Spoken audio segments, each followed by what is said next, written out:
वो रिंकल्स के लिए होती है। बाकी लाइट्स हैं उनके भी डिफरेंट फंक्शंस हैं। अस्सलाम वालेकुम व्यूअर्स, कैसे हैं आप सब। उम्मीद करता हूँ आप सारे खैरियत से होंगे। मैं हूँ बासित और आप देख रहे हैं बिहाइंड द विजन। इस वक्त हम मौजूद हैं Danish dental surgery and aesthetic centre में। बेसिकली ये एक बहुत ही अच्छा ट्रीटमेंट ऑफ़र कर रहे हैं। First hydra facial, second mesotherapy, third chemical peel. आज हम इस टॉपिक से रिलेटेड आपको सारी इन्फॉर्मेशन प्रोवाइड करेंगे। वीडियो को आगे बढ़ाने से पहले आप सबसे रिक्वेस्ट है कि हमारे चैनल को सब्सक्राइब करें, लाइक करें, शेयर करें और बेल आइकन दबाना बिल्कुल ना भूलें। चलें अब अपने वीडियो को आगे की तरफ लेके चलते हैं। आज हमारे साथ मौजूद हैं डॉक्टर मलका और हम इनसे मालूम करेंगे कि यहाँ कौन सी ट्रीटमेंट प्रोवाइड करती हैं। अस्सलाम वालेकुम। वालेकुम सलाम। जी, तो आप हमारे व्यूवर्स को थोड़ा बताएं कि यहाँ पे आप क्या क्या ट्रीटमेंट्स प्रोवाइड करती हैं और उस ट्रीटमेंट्स के रिगार्डिंग थोड़ी सी आप अवेयरनेस लोगों को दें। मैं इधर जो है हाइड्रा फेशियल, केमिकल पील और मेसोथेरेपी की ट्रीटमेंट्स प्रोवाइड कर रही हूँ और हर ट्रीटमेंट का डिफरेंट रिजल्ट्स होते हैं। सही। अब बेसिकली यहाँ पे हमें पता चला 3 ट्रीटमेंट है, एक हाइड्रा फेशियल है, एक मेसोथेरेपी और थर्ड वन है केमिकल पील। तो आप ज़रा इसमें हमें डिफरेंसेस बताएंगी कि क्या क्या डिफरेंसेस हैं, अगर कोई करवाना चाहे तो वो कौन सा फेशियल किस कंडीशन के लिहाज से करवाए यहाँ पे। जैसे हाइड्रा फेशियल है, hydra facial all ages all complexions में हम करवा सकते हैं, क्योंकि इसमें ये नहीं है कि हम पर्टिकुलर एज में मतलब पेशेंट को बोले नहीं आपकी ये एज है, जैसे आपने क्रॉस कर लिया 30-40 तो आपको करवाना है, नहीं। इसमें ये है हम सिर्फ स्किन को हाइड्रेट कर रहे हैं। स्किन में जो गंदगी है, पोर्स हैं, ब्लैक हेड्स हैं, वाइट हेड्स हैं, उसको हम क्लियर आउट करते हैं डिफरेंट सीरम्स के थ्रू। डिफरेंट सीरम्स हम पेनिट्रेट करते हैं स्किन में और फिर हम उसको जो गंदगी है, इम्प्योरिटीज़ हैं, वो रिमूव करके स्किन में थोड़ा ग्लो आ जाता है, लाइटनिंग हो जाती है। फिजियोथेरेपी एक डिफरेंट ट्रीटमेंट है। इसमें जो है जैसे डलनेस हो जाती है स्किन पे, सन एक्सपोजर होता है, डलनेस है, लॉस ऑफ ग्लो है, एक्नी स्कार्स है, रिंकल्स हो जाते हैं एजेस में आगे बढ़ के, तो फिजियोथेरेपी से हम वो रिड्यूस करते हैं। इसमें इंजेक्शंस होते हैं वो हम फैट में लगाते हैं, फिर इससे इसकी भी सिटिंग्स होती हैं डिफरेंट, फिर इससे रिजल्ट्स आते हैं। मतलब जो इंजेक्शंस लगते हैं वो सिर्फ फैट को बर्न करने के लिए लगते हैं, ऐसा ही है? नहीं, वो फैट को बर्न करने के लिए इसमें एक्चुअली मेडिसिन होती हैं, सीरम्स होते हैं, वो स्किन में जब हम लगाते हैं फिर हम वर्कआउट करते हैं अपना। ठीक है। बेसिकली ये आपने एजुकेशन ली कहाँ से है? आपका अपना इंट्रोडक्शन क्या है? मैंने जो है ये कोर्स किया है फेडरल डेवलपमेंट काउंसिल से, इस्लामाबाद से। सही। और अभी यहाँ पे ओपनिंग आपने कब की है? 3 मंथ्स से फर्स्ट ओपनिंग इधर ही थी और मेरी DHA ब्रांच में भी हम लोग यही साइड, मतलब आपकी जो फर्दर ब्रांचेस हैं वहाँ पे भी आप ट्रीटमेंट ऑफर कर रही हैं, ऐसे ही? ठीक है। आपने हमें हाइड्रा फेशियल, मेसोथेरेपी के बारे में बताया। अब ये थर्ड पॉइंट जो है हमारा केमिकल पील, थोड़ा इसके बारे में आप डिफाइन कीजिएगा। केमिकल पील एक ट्रीटमेंट है जिसमें हम केमिकल सॉल्यूशंस लगाते हैं स्किन के ऊपर ताकि हम top layer of the skin को रिमूव कर सकें। वो हमारी डेड लेयर होती है, तो फिर उसके नीचे और स्मूथ लेयर होती है। वो फिर जब डेड लेयर हट गई, एक ऊपर से लेयर हटी है, तो नीचे और स्मूथ लेयर होती है, उससे और ग्लोइंग इफेक्ट होता है। जो हमारे स्कार्स या बॉक्स स्कार्स हैं, ये जो निशान पड़ जाते हैं मुंह पे एक्नी के, वो सब रिमूव हो जाते हैं। इसकी भी डिफरेंट सेटिंग्स होती हैं, रिजल्ट्स आते हैं। फर्स्ट सेटिंग में इसके रिजल्ट्स होते हैं। सही। अब जैसे कोई किसी नॉर्मल पार्लर में जाता है तो ये सारी चीज़ें तो वहाँ पे भी होती हैं, वो अपने फेशियल के थ्रू बताते हैं कि ये फेशियल आप करवाएं तो ये सारी आपकी चीज़ें जो हैं वो सॉल्व हो जाएंगी। तो डिफरेंस क्या है इन दोनों चीज़ों में? डिफरेंस ये है कि जो आजकल यंग जनरेशन है उनको पता है what is hydra facial, what is chemical peel and mesotherapy. ये नॉर्मल फेशियल से बहुत डिफरेंट है। सही। और इसकी ज़रूरत अब क्यों है लोगों को? पहले तो नहीं होती थी, उनकी स्किन भी अच्छी होती थी, हमने देखा पहले के लोग जो हैं उनकी स्किन भी अच्छी होती थी, ऐसा नहीं था कि उनकी स्किन ख़राब है। तो क्यों ले बंदा, और अब ज़रूरत क्यों पड़ रही है? जो पहले के लोग होते थे उनको ग़िज़ाएँ अच्छी मिलती थी, वो विटामिन्स ले रहे हैं, ऑरेंज खा रहे हैं, किन्नू खा रहे हैं, ये सब चीज़ें खा रहे हैं, वो प्योर होते थे। अभी हम लोगों को इतनी प्योर चीज़ें नहीं मिलती। पूरे 12 महीने हम लोगों को फ्रूट्स मिल रहे होते हैं। कैसे मिल रहे हैं? बिकॉज दे आर वो इंजेक्शन वाली चीज़ें होती हैं। सही।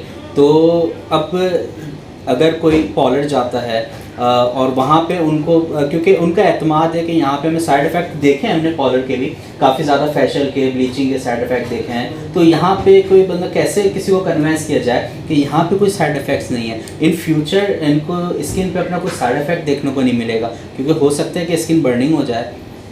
नहीं, ऐसा नहीं कि इसके साइड इफ़ेक्ट है, इसके माइल्ड से साइड इफ़ेक्ट होता है, रेडनेस होती है, वो विद इन 1 आवर वो खुद ही रिजॉल्व हो जाती है। अच्छा, मतलब कि ज़्यादा लॉन्ग टर्म नहीं चलता, सिर्फ 1 घंटे में वो जी। रिजॉल्व हो जाती है, जी। सही है। इसके अलावा जो है जैसे हम केमिकल पील करते हैं उसमें पेशेंट जो है परेशान हो जाता है, हमारी खाल उतर रही है, वो कॉल करते हैं हमारी नहीं, इसको हमें मॉइस्चराइज करना होता है। हम एलोवेरा लगाते हैं, डिफरेंट मॉइस्चराइजर्स हम रिकमेंड करते हैं पेशेंट को, तो हम वो लगाते हैं, उससे सब सही हो जाता है। मतलब जो स्किन उतरती है वो फिर डेड स्किन होती है? वो डेड स्किन होती है, वो नहीं समझ पाते, वो पेशेंट बोलते हैं हमारी तो खाल उतर रही है, नहीं वो डेड स्किन है आपकी, जो वो रिमूव हो रही है, आपकी न्यू स्किन आ रही है। सही। अच्छा, इससे रिलेटेड हमारे पास बहुत सारे क्वेश्चंस मौजूद हैं। यहाँ पे जो आप सर्विसेज दे रही हैं वो सिर्फ लेडीज़ की हैं या जेंट्स की हैं? मैं इधर लेडीज़ और जेंट्स दोनों के सर्विसेज प्रोवाइड करती हूँ। तो हमें आप ये बताइए सबसे पहले कि ये जो तीनों ट्रीटमेंट्स हैं ये किस एज के लोग ले सकते हैं इस ट्रीटमेंट को?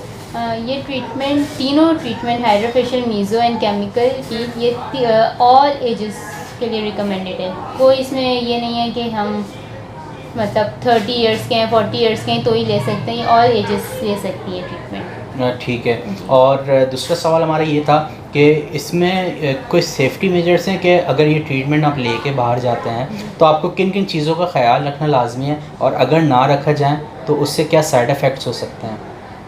जब मेरे पास पेशेंट आता है सबसे पहले मैं ये पूछती हूँ कि आपको कोई ब्लड प्रेशर वगैरह की तकलीफ तो नहीं है, हार्ट में कोई इशू तो नहीं, क्योंकि मैं जो प्रोब्स उसमें यूज़ कर रही हूँ मेरा RF होता है, रेडियो फ्रिक्वेंसी वाला, उसमें फ्रीक्वेंसी होती है हाई फ्रीक्वेंसी, तो ऐसा ना हो कि पेशेंट के लिए कोई पेसमेकर वगैरह दिन में लगा हुआ है तो उससे उसको कुछ करंट अंदर फील हो, या कोई उसका ब्लड प्रेशर होता है तो उसका और ब्लड प्रेशर हाई हो जाए।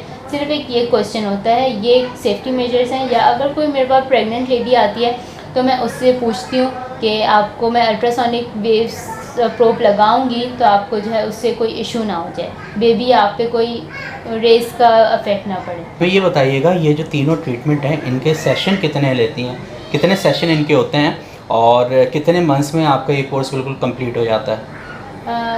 तीनों में डिफरेंट सेशन होते हैं। हाइड्रोफेशियल जो है हम वो 1 इन अ मंथ लेते हैं, मीज़ोथेरेपी का भी 1 इन अ मंथ है, केमिकल पील का भी 1 इन अ मंथ होता है, लेकिन इसकी सिटिंग्स ज़्यादा होती हैं।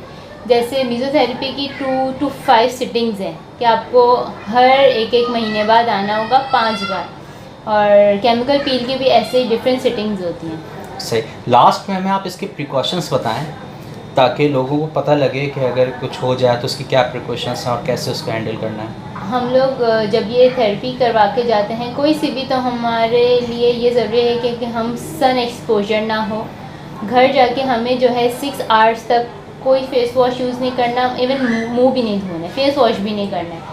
फिर उसके बाद हमें 48 आवर्स बाद जो है कोई मुंह पे अगर आप सनब्लॉक अप्लाई करते हो, कोई क्रीम अप्लाई करते हो तो आप करेंगे। और जैसे लोग होते हैं पार्लर से फेशियल करवा के गए तो वैक्स करवाएंगे, अपर लिप्स ये वो, तो हमें इन सब चीज़ों से अवॉइड करना होता है। ठीक है। और अगर किसी के साथ कोई इशू हो जाता है तो वो सॉल्व इजीली हो जाता है या वो बहुत ज़्यादा डैमेज हो जाता है? नहीं, वो इजीली रिजॉल्व हो जाता है। इसकी कोई एक हाइड्रोफेशियल की सिर्फ माइल्ड सी बोला है रेडनेस आ जाती है, वो सही हो जाता है। मीज़ोथेरेपी में भी ऐसा कुछ नहीं होता, बस वो नीडलिंग्स के थोड़े से स्क्रैच होते हैं, वो भी कोई प्रोमिनेंट नहीं होते, तो वो भी सब सही हो जाते हैं। अच्छा, हमने यहाँ पे आपकी मशीन्स देखी और हमने इंजेक्शंस भी देखे, तो ये बताएं कि ये दर्द तो नहीं होता है? ऐसा तो नहीं कि नहीं, ये कोई भी पेनफुल प्रोसीजर नहीं है।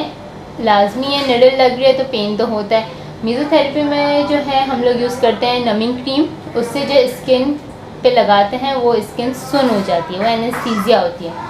और बाकी हाइड्रोफेशियल में ऐसा नहीं है कि बिल्कुल दर्द नहीं होता, थोड़ा बहुत तो दर्द होता है, फील होता है। वो जो हम माइक्रोडर्माब्रेशन यूज़ करते हैं उससे थोड़ा सा बस पेन होता है। अच्छा, थोड़ा सा पेन होता है, उसके कुछ टाइम बाद वो सब सही नॉर्मल हो जाता है। बाकी स्टेप्स में नॉर्मल हो जाता है। ठीक है। आपने थेरेपीज से रिलेटेड वीडियो में क्लिप्स भी देखे।